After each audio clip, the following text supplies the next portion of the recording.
2 ദിവസത്തിലേറെയായി ഇപ്പോൾ Malayali mini screen പ്രേക്ഷകരും ബിനു അടിമാലിയുടെ ആരാധകരും ഉൾപ്പെടെ ചർച്ച ചെയ്യുന്ന ഒരു പ്രധാന വിഷയമാണ് അദ്ദേഹത്തിനെതിരെ അദ്ദേഹത്തിൻ്റെ ഫോട്ടോഗ്രാഫറും പേഴ്സണൽ അസിസ്റ്റൻറ്റും സോഷ്യൽ മീഡിയ മാനേജറുമൊക്കെ ആയിരുന്ന ജിനീഷ് പറയുന്ന കാര്യം. ജിനീഷിൻ്റെ പിറന്നാളിന് പോലും, അതായത് ഈ ദിവസങ്ങൾക്ക് മുൻപ് സംഭവിച്ച പ്രശ്നങ്ങൾക്ക് ഇടയിലും ബിനു അടിമാലി തൻ്റെ സഹോദരനെ പോലെ തന്നെ ഇദ്ദേഹത്തിനെക്കുറിച്ച് പറഞ്ഞ വാക്കുകളാണ് സോഷ്യൽ മീഡിയയിൽ തന്നെ വൈറലാകുന്നത്. ഞാൻ കണ്ടിട്ടുള്ളതിൽ വെച്ച് ഏറ്റവും മിടുക്കനായ ചെറുപ്പക്കാരനെന്നാണ് ഇദ്ദേഹത്തിനെ വിശേഷിപ്പിക്കുന്നത്. എന്നിട്ടും അവസാനം അയാളെ ക്രൂരമായി മർദ്ദിക്കുകയായിരുന്നു ഇയാൾ ചെയ്തതെന്ന് പറയുമ്പോൾ വിശ്വസിക്കാനാകുന്നില്ല എന്ന് പറയുന്നു. നിരവധി പേരാണ് ഇപ്പോൾ ബിനു അടിമാലിയെക്കുറിച്ച് ഇതിനെ ചോദിക്കുന്നത്. ഇയാൾ ഇങ്ങനെ ചെയ്യുമോ എന്ന് നിരവധി പേർ ചോദിക്കുന്നു. അതോടൊപ്പം തന്നെ വിഷമമുണ്ടെന്നും ബിനു അടിമാലിക്ക് ഇങ്ങനെ സംഭവിച്ചതിൽ ബിനു അടിമാലി ഒട്ടും ഇങ്ങനെ പ്രതീക്ഷിച്ചില്ല എന്നൊക്കെ നിരവധി പേർ പറയുന്നുണ്ട്. ഇദ്ദേഹത്തിനെക്കുറിച്ച്, അതായത് ഈ തല്ലി എന്ന് പറയുന്ന വ്യക്തിയെക്കുറിച്ച് ബിനു അടിമാലി തന്നെ ദിവസങ്ങൾക്ക് മുൻപ് പോസ്റ്റ് പങ്കുവച്ചിട്ടുണ്ടായിരുന്നു. എൻ്റെ ജീവിതത്തിൽ ഞാൻ കണ്ടതിൽ വെച്ച് ഏറ്റവും നല്ല മനുഷ്യനെന്നും ഞാൻ ഏറ്റവും നല്ല വ്യക്തിയാണ് ഈ ജിനീഷ് എന്നും പറയുന്നു. നടനും കോമഡി താരവുമായ ബിനു അടിമാലിക്കെതിരെ ഗുരുതര ആരോപണമായി താരം സോഷ്യൽ മീഡിയയിൽ എത്തിയതോടെയാണ് ഇപ്പോൾ ഇവരെക്കുറിച്ചുള്ള വാർത്തകളൊക്കെ തന്നെയും സോഷ്യൽ മീഡിയയിൽ നിൽക്കുന്നത്. എന്നാൽ ബിനു അടിമാലിക്ക് ദേഷ്യമുണ്ടായിരുന്നുവെങ്കിൽ, ബിനു അടിമാലിയും ഇയാളും തമ്മിൽ എന്തെങ്കിലും പ്രശ്നമുണ്ടായിരുന്നുവെങ്കിൽ നേരത്തെ തന്നെ ഈ പോസ്റ്റ് പിൻവലിക്കില്ലായിരുന്നു. അതുപോലെ ഇങ്ങനെ ഒരു പോസ്റ്റ് അദ്ദേഹം പങ്കുവെക്കില്ലായിരുന്നല്ലോ. എല്ലാം മുൻകൂട്ടി കണ്ടുകൊണ്ട് ഇപ്പോൾ നിരവധി പേരാണ് ഇക്കാര്യങ്ങൾ ചോദിക്കുന്നത്. ബിനു അടിമാലി തൻ്റെ ക്യാമറ തല്ലി തകർക്കുകയും റിയാലിറ്റി ഷോയിൽ ലൊക്കേഷനിൽ വിളിച്ചു വരുത്തി മുറിയിൽ പൂട്ടിയിട്ട് ഉപദ്രവിക്കുകയും ചെയ്തുവെന്നാണ് ജിനീഷ് പറയുന്നത്.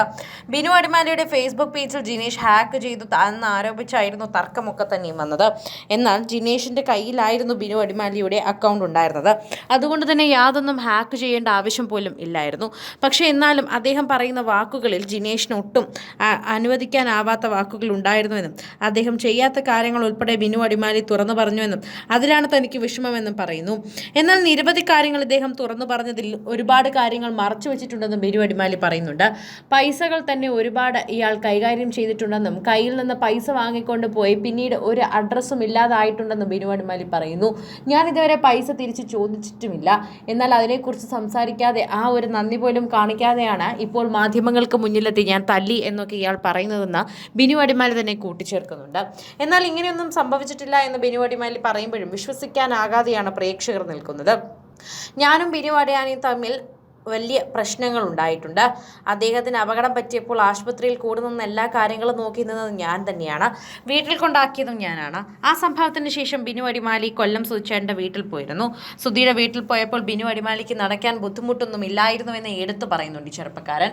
മാധ്യമങ്ങളെ വിളിക്കാനും ശ്രദ്ധ കൂട്ടാനും എനിക്കിപ്പോൾ ഉള്ള ചീത്തപ്പേര് മാറ്റാനുമൊക്കെ ബിനു അടിമാലി ശ്രമിച്ച ഒരു വഴിയായിരുന്നു അതെന്ന് അന്ന് കൂട്ടിച്ചേർക്കുന്നു. എന്നാൽ അങ്ങനെ പറയരുതെന്നും അത് ഞാൻ ചെയ്തിട്ടില്ല എന്നും ബിനു അടിമാലി പറയുന്നുണ്ട്. ബിനു അടിമാലിയെ എനിക്കൊന്നും ഇതിനെക്കുറിച്ച് പറയാനില്ല എന്ന് തന്നെയാണ് നിലവിൽ ഇപ്പോൾ സാഹചര്യത്തിൽ തന്നെ പറയുന്നത്. ഒരുപാട് പേർക്ക് പറയാനുള്ള കാര്യങ്ങളാണ് ബിനു അടിമാലിയുടെ ഭാഗത്തു നിന്ന് പറയുന്നത്. ഞങ്ങൾ തമ്മിൽ പിരിയാൻ മറ്റൊരു കാരണം കൂടിയുണ്ടെന്ന് പറയുന്നു. അത് ബിനുചേട്ടൻ്റെ വളരെ പേഴ്സണലായ കാര്യമായതുകൊണ്ട് ഞാൻ പുറത്തു പറയുന്നില്ല, അത് ശരിയായ കാര്യമല്ല എന്നും പറയുന്നുണ്ട്. 3 വർഷം മുൻപ് ബിനുചേട്ടൻ്റെ സോഷ്യൽ മീഡിയ ഹാൻഡിൽ ചെയ്തത് ഞാനാണ്.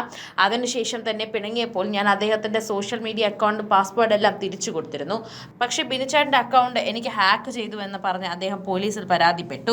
ഞാൻ പോലീസ് സ്റ്റേഷനിൽ പോയി സത്യാവസ്ഥ പറഞ്ഞപ്പോൾ അവിടുത്തെ ആളുകൾക്കൊക്കെ കാര്യം മനസ്സിലായി. അവരെന്നോടൊപ്പം തന്നെയാണ് നിന്നതെന്ന് ഈ വ്യക്തി കൂട്ടിച്ചേർക്കുന്നു. കൂടുതൽ സിനിമ, സീരിയൽ, ചാനൽ വാർത്തകൾക്കും നിങ്ങളുടെ പ്രിയപ്പെട്ട താരങ്ങളുടെ എക്സ്ക്ലൂസീവ് അഭിമുഖങ്ങൾക്കുമായി സബ്സ്ക്രൈബ് ചെയ്യാൻ മറക്കല്ലേ.